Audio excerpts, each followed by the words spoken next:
Hello everyone, मैं अंकित स्वागत करता हूं आप सभी का हमारे YouTube channel BHU online preparation में।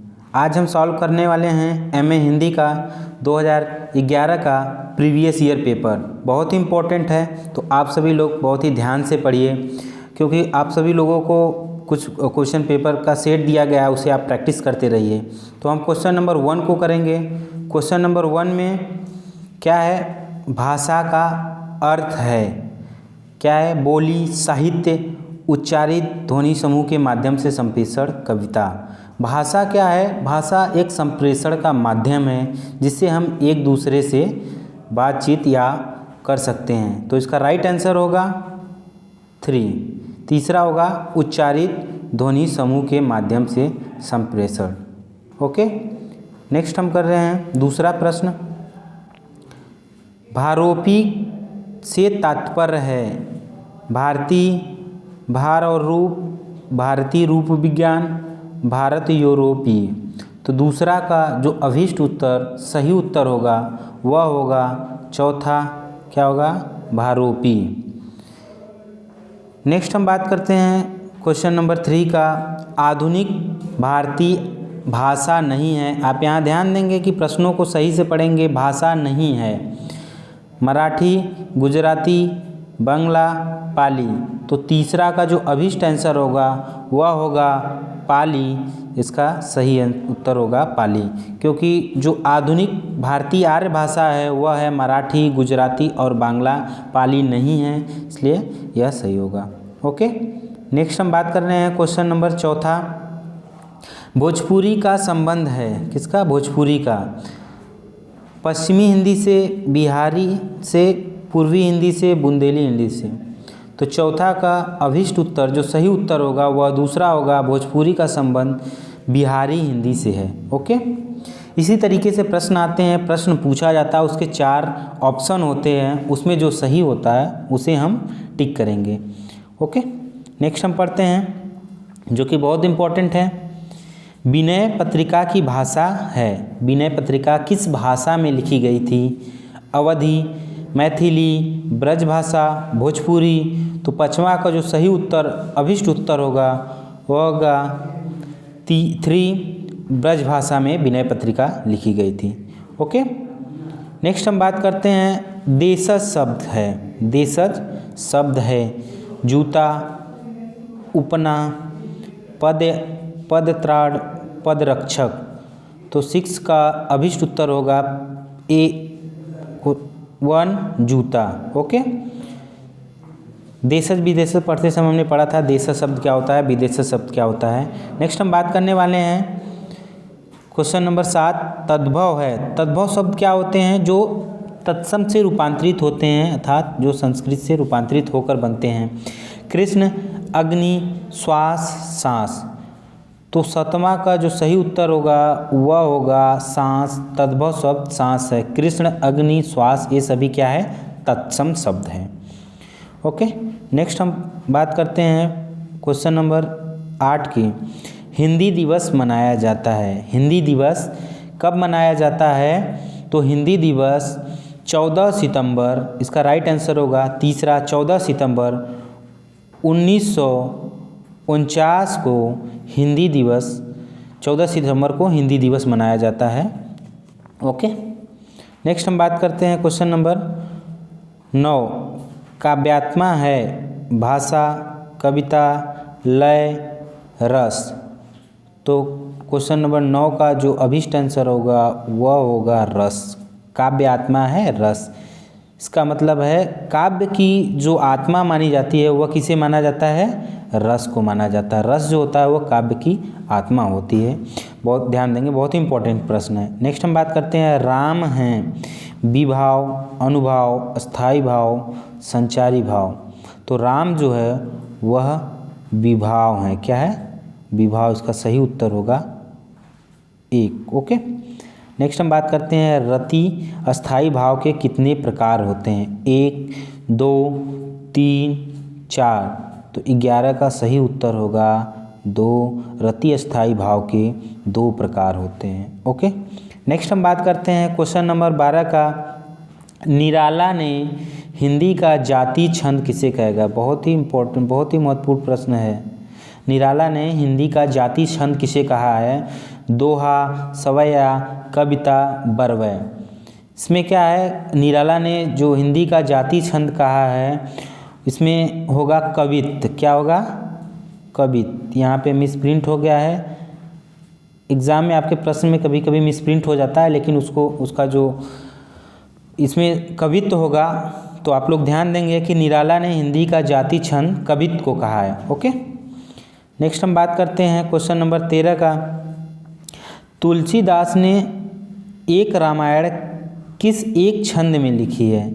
दोहा, कवित्त, सोरठा, बरवै। तो 13वां का राइट आंसर होगा 4 बरवै।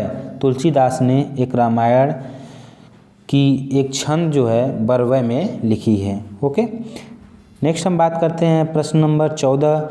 जन्म सिंधु पुनि वंधु विष दिन मलिन सकलंक सिय मुख समता पाव किमी चंद बापुरो रंग में अलंकार कौन सा है? इसी प्रकार जो है पंक्ति दिया रहेगा उसमें अलंकार पूछेगा। 4 ऑप्शन रहेंगे, उपमा, व्यतिरेक, रूपक, अनन्वय। ओके, तो 14 का जो सही उत्तर होगा इस पंक्ति में व्यतिरेक अलंकार है। ओके, नेक्स्ट हम बात करते हैं प्रश्न नंबर 15 की। 15 में है दृग ऊर्जत टूटत कुटुंब जुरत चतुरंजित प्रीति परति गाठे दुर्जन हिये दई नहीं यह रीति में अलंकार कौन सा है? इस प्रकार की पंक्ति दोहा दिया रहेगा। जो पंक्ति होती है उसमें अलंकार पूछता है। 4 अलंकार होंगे, उसमें जब आप अलंकार पढ़े रहेंगे तो आपको पता होगा कि कौन सा अलंकार है इस पंक्ति में। तो 15 की जो पंक्ति है उसमें असंगति अलंकार है। इसका सही उत्तर है असंगति। ओके, नेक्स्ट हम बात करते हैं प्रश्न नंबर 16 की। चिंतामणि किस विधा की रचना है? तो चिंतामणि जो है वह निबंध विधा है। कौन सी विधा है? निबंध विधा। गद्य पढ़ते समय हमने जो गद्य की विधाएं थी, निबंध, कहानी, उपन्यास, नाटक आदि को पढ़ा था। तो निबंध पढ़ते समय हमने चिंतामणि को पढ़ा था। अब यहाँ पे आप ध्यान देंगे कि जो प्रश्न नंबर 17 है यहाँ पे पूछा है कि चिंतामणि के लेखक हैं। चिंतामणि के लेखक कौन हैं? तो चिंतामणि के लेखक आप सभी जानते हैं कि रामचंद्र शुक्ल हैं। इसका सही उत्तर 1 होगा। ओके, नेक्स्ट हम बात करते हैं, इसी प्रकार से प्रश्न पूछता है कोई जो है कि रचना दिया होता है उसका विधा पूछता है या उसके लेखक के बारे में पूछता है। ओके, नेक्स्ट हम बात करते हैं प्रश्न नंबर 18 की। अशोक के फूल के लेखक हैं बाल मुकुंद गुप्त, हजारी प्रसाद द्विवेदी, गुलाब राय, शिवपूजन सहाय। तो आप सभी लोग पढ़ लिए हैं कि अशोक के फूल जो रचना है वह हजारी प्रसाद द्विवेदी जी का है। तो इसका सही उत्तर होगा दूसरा, हजारी प्रसाद द्विवेदी। ओके, नेक्स्ट हम बात करते हैं प्रश्न नंबर 19 की। भाषा और समाज के लेखक हैं। भाषा और समाज के लेखक कौन हैं? तो भाषा और समाज के लेखक, इसका सही उत्तर 3 होगा, रामविलास शर्मा है, जिन्होंने भाषा शास्त्र और समाज शास्त्र पे अपनी रचनाएं की। इसका सही उत्तर 3 होगा, रामविलास शर्मा। ओके, अब हम प्रश्न नंबर 20 को देखते हैं। देहाती दुनिया के लेखक कौन हैं? शिवपूजन सहाय, प्रेमचंद प्रसाद, शिव प्रसाद सिंह। तो 20 का सही उत्तर होगा 1 शिवपूजन सहाय।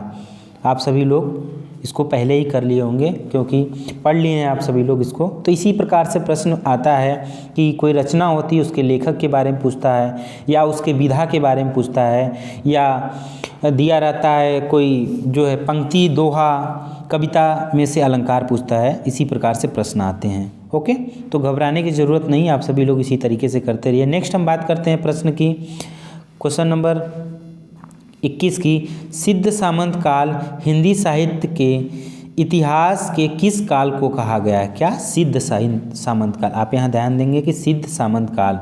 तो 21 का जो सही उत्तर होगा वह होगा आदिकाल को सिद्ध सामंत काल कहा गया है। ओके, नेक्स्ट हम बात करते हैं प्रश्न नंबर 22 का। मतवाला का प्रकाशन होता है। मतवाला का प्रकाशन कहाँ से होता है? मतवाला का प्रकाशन कलकत्ता से होता है। मतवाला के जो संपादक हैं वह सूर्यकांत त्रिपाठी निराला जी हैं। हम इनका शॉर्ट नेम लिख दे रहे हैं, आप सभी लोग यहाँ पे ध्यान देंगे कि जो मतवाला के संपादक हैं वो निराला जी हैं और इसका प्रकाशन कहाँ से होता था? तो कलकत्ता से होता था। इसका सही उत्तर अभिष्ट आंसर कलकत्ता होगा।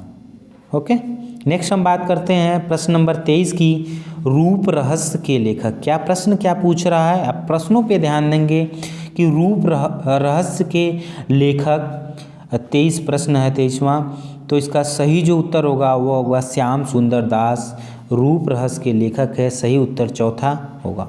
ओके, नेक्स्ट हम बात करते हैं प्रश्न नंबर 24 का।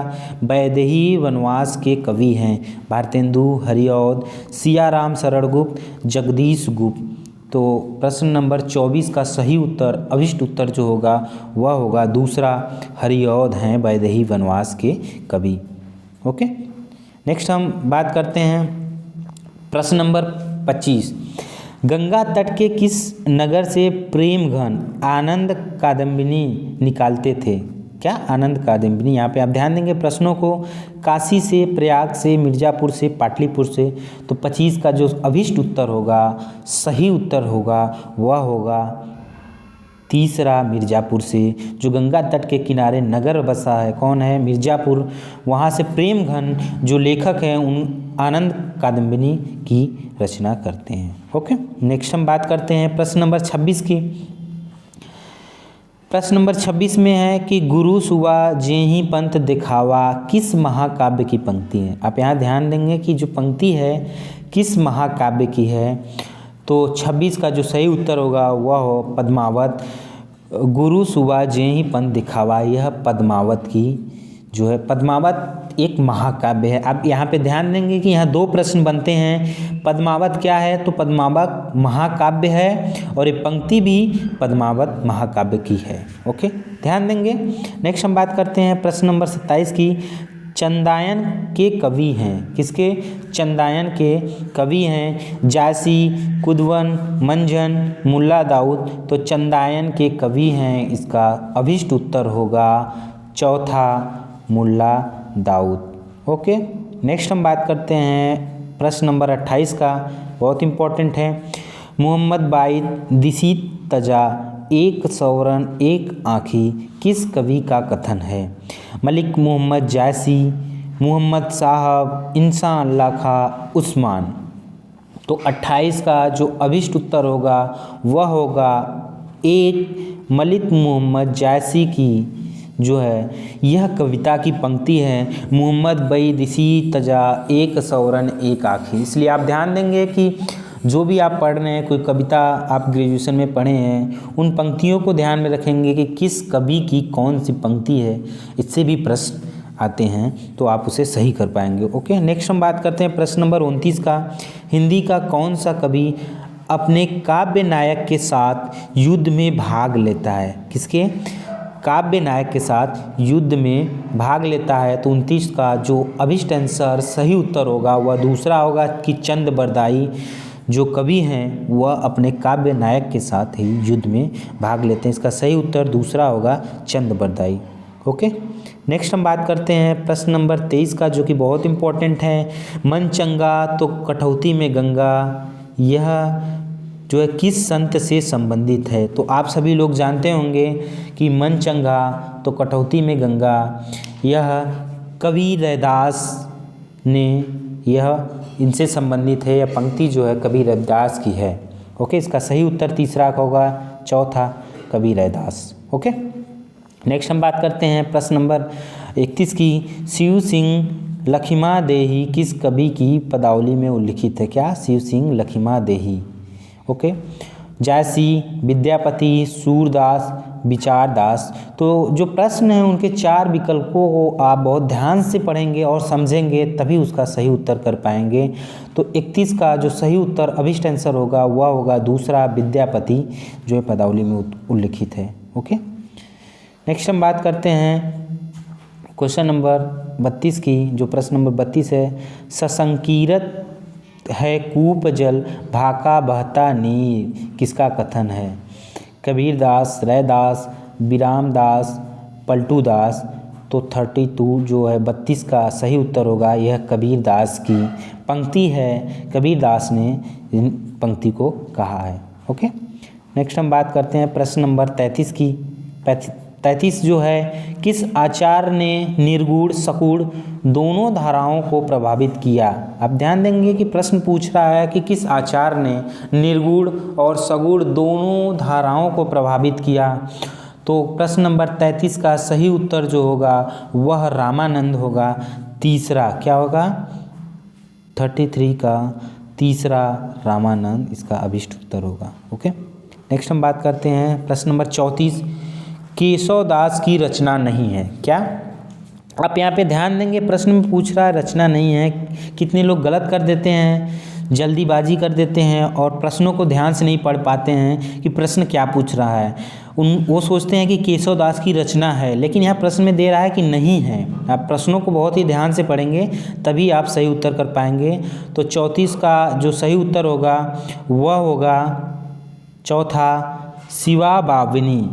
केशव दास की ये सभी रचनाएं हैं, कवि प्रिया, रसिक प्रिया, चंद्रिका, यह केशव दास की तीनों ये रचनाएं केशव दास की। लेकिन प्रश्न में पूछता है कि नहीं है, तो शिवा बावनी यह नहीं है। आप प्रश्नों को ध्यान से पढ़ेंगे। ओके, क्योंकि एक एक प्रश्न आपके लिए बहुत ही इम्पोर्टेंट होगा, बहुत ही महत्वपूर्ण होगा।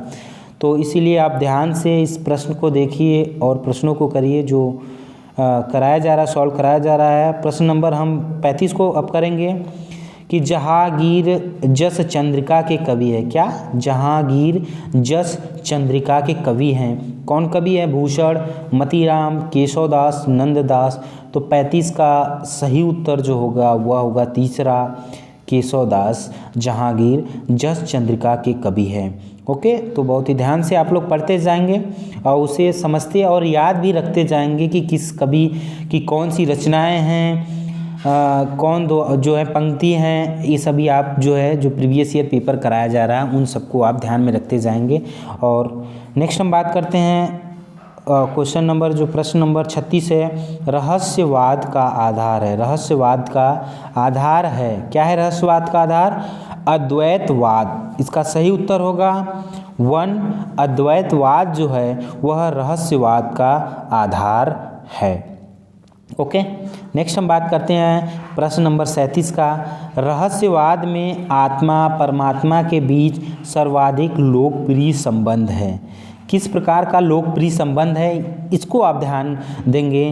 तो जो रहस्यवाद में आत्मा और परमात्मा के बीच जो संबंध है वह दाम्पत्य का है। किसका, दाम्पत्य का है। तो उसका सही उत्तर होगा 1, दाम्पत्य। ओके, नेक्स्ट हम बात करते हैं चिंतामणि किस काल के कवि हैं। क्या है, चिंतामणि किस काल के कवि हैं। आप ध्यान देंगे कि चिंतामणि से कई प्रश्न आ गए हैं।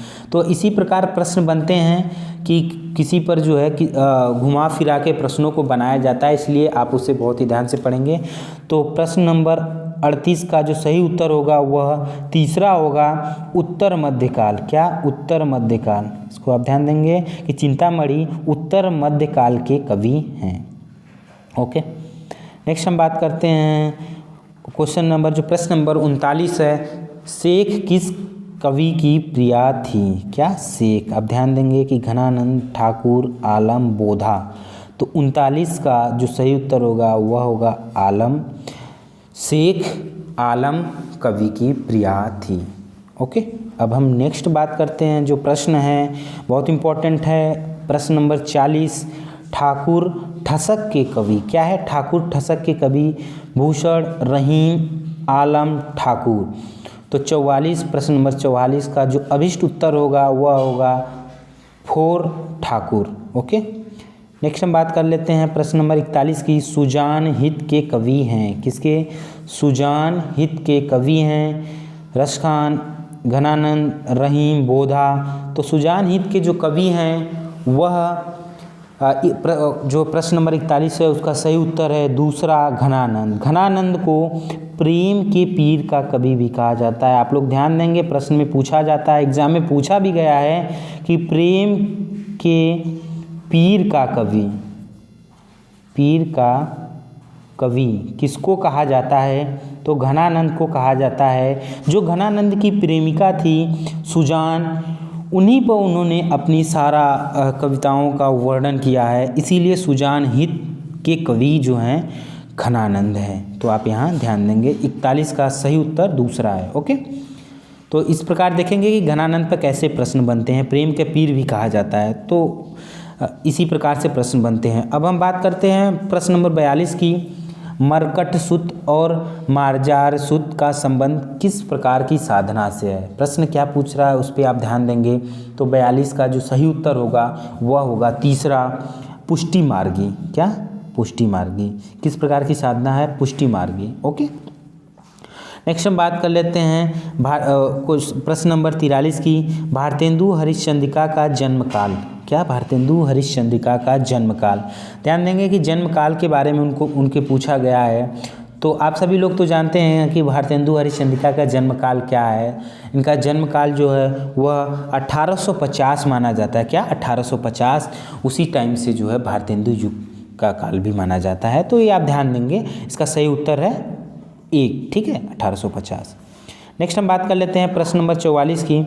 भारतेंदु हरिश्चंद्र का नाटक नहीं है। आप प्रश्नों पे ध्यान देंगे कि नाटक नहीं है। क्या पूछा है? नाटक नहीं है। इसीलिए ध्यान देंगे कि प्रश्न क्या पूछ रहा है, नाटक है या नहीं है। बहुत लोग यही जल्दीबाजी करते हैं कि प्रश्नों को सही से ध्यान नहीं कर पाते हैं और गलत करके आ जाते हैं। तो नाटक नहीं है। इसमें भारतेंदु की नाटक क्या क्या है इस पर हम बात कर लेते हैं। भारत दुर्दशा, अंधेर नगरी, चंद्रावली, ये तीनों भारतेंदु हरिश्चंद्र की नाटक है। लेकिन प्रश्न पूछ रहा है नाटक नहीं है। तो इसका सही उत्तर होगा चौथा, दशाश्वमेध। क्या? दशाश्वमेध। 44 का चौथा सही होगा दशाश्वमेध। यह भारतेंदु हरिश्चंद्र का नाटक नहीं है। ओके, प्रश्न नंबर 45 को हम बात करते हैं कि भारतेंदु किस उपनाम से गजल लिखते थे। बहुत इंपॉर्टेंट प्रश्न। आप देखिए कि भारतेंदु हरिश्चंद्र से कितने प्रश्न बनते हैं। तो इसलिए भारतेंदु युग, भारतेंदु हरिश्चंद्र और भारतेंदु हरिश्चंद्र की जो नाटक है, उनकी रचनाएं बहुत इंपॉर्टेंट है, इसलिए बहुत ध्यान से पढ़िए। आप देख रहे हैं कि भारतेंदु से कितने प्रश्न आ रहे हैं। तो 45 का जो सही उत्तर है वह दूसरा है। भारतेंदु रसा उपनाम से अपना गजल लिखते थे। क्या? रसा उपनाम से अपना गजल लिखते थे। बहुत इंपॉर्टेंट है।